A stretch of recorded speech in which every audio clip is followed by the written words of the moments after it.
Welcome, everyone.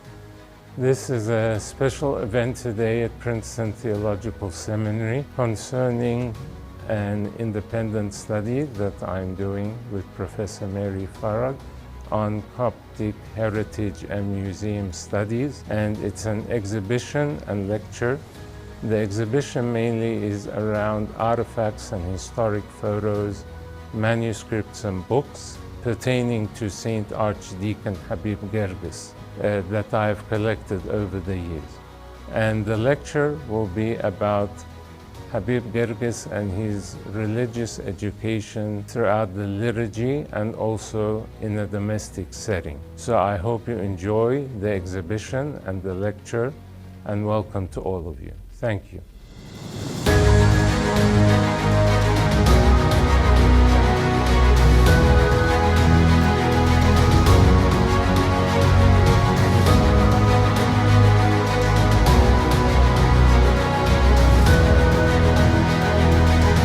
His Grace's lecture will highlight Habib Girgis's efforts to promote Christian education, efforts that always began and ended with the liturgy.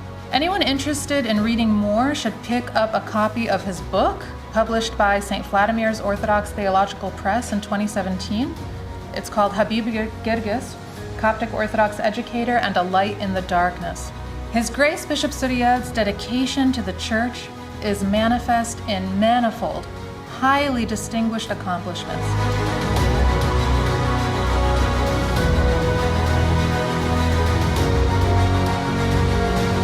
The Coptic Orthodox Church is an ancient apostolic church that traces its origins according to tradition to the 1st century of Christianity. The Holy Family, according to the scriptures, fled from the wrath of King Herod and came to Egypt. Habib Girgis was a Coptic Orthodox religious educator and the founder of the Sunday school movement in Egypt at the turn of the 20th century.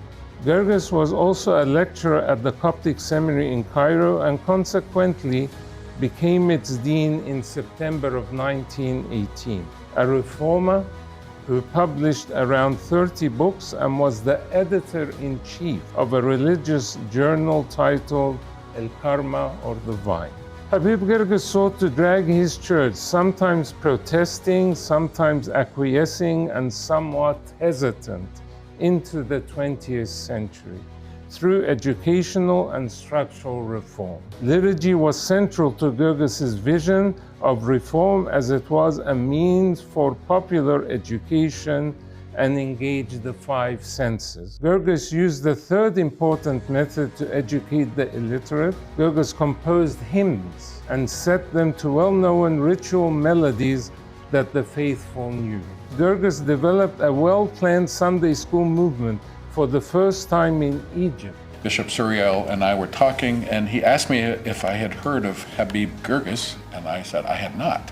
And he began to talk about his significance, and I thought, how have I missed this great educational leader? Grateful for this opportunity to learn about such a great man and great religious, theological, and Christian educator. Before Girgis, basic religious education was given by blind cantors in what was known as the Kutab learning system. He advanced theological education for preparing and forming young men to be trained theologically and pastorally for priesthood.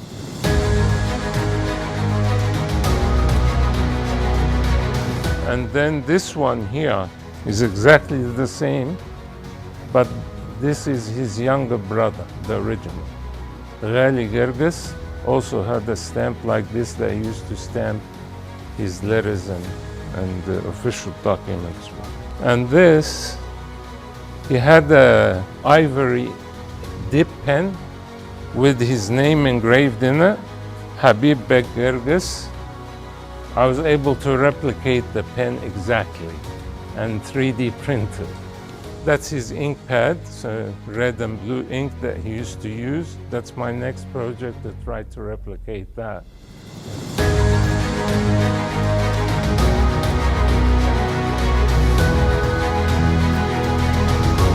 This year we celebrate 150 years since his birth and 75 years since his repose on August 21, 1951. Saint Habib Girgis was canonized a saint on June 20, 2013 by the Coptic Synod at its annual session due to his vision towards religious and theological education, as well as his vision for reform of the Church. The first icon to be written of Saint Habib Girgis is on display there in the exhibition. But thank you for the invitation and for the richness that Girgis brings to the wider world, as well as to the Coptic.